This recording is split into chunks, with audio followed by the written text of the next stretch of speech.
Todd Boehly watches Reece James drop big Chelsea contract hint with masterclass.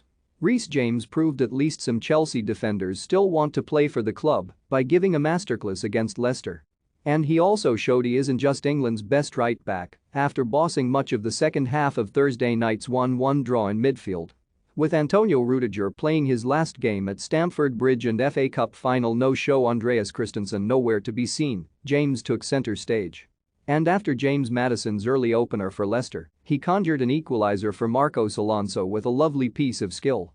James is already Gareth Southgate's first choice on the right of the England defence, despite some fierce competition. But the 22-year-old is so talented and was so good in this game, he ended up playing in the heart of the engine room. James now has 6 goals and 9 assists in all competitions this season. And the only defender who has been responsible for more goals in the Premier League this term is Trent Alexander-Arnold, who has played over 1,000 more minutes. No wonder incoming Blues owner Todd Boehly, watching on from the stands, wants to give James a new contract. He was head and shoulders above everyone else in this game, including Boehly's countryman Christian Pulisic, who missed a sitter that would have won it. After the match, Thomas Tuchel was left to wonder what might have been if Chelsea had been able to call on the likes of James and N'Golo Kanté more often this season.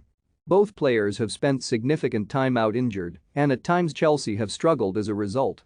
After the game, Tuchel described France World Cup winner Kanté as just as important to his side as Virgil van Dijk is to Liverpool and Kevin De Bruyne to Manchester City.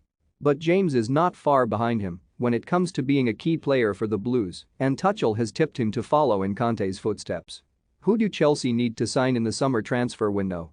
Let us know in the comments section. The Chelsea boss said, is Reece the new N'Golo? Not yet, given the history of N'Golo and the titles, and the history of what he did with the club and the national team. Success-wise, not yet, but he has everything that it takes to be one of the very best. It is a long way to go for Reece.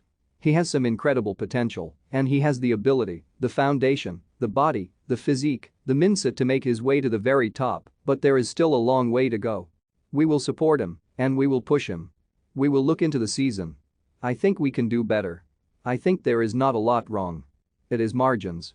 But, like I said, we will look into the season. It is not a moment where we have analyzed everything and found the answer, because I would have analyzed it before. We struggle obviously with efficiency, with goal-scoring records, with consistency, with determination and position in the box against teams that defend deep. But we have lacked huge quality like N'Golo, Ben Chilwell, Reece James, if you have seen him in the last weeks. It is maybe a miracle we are in the top 3 when we have been without these key players. Because we have missed them for weeks and weeks and weeks.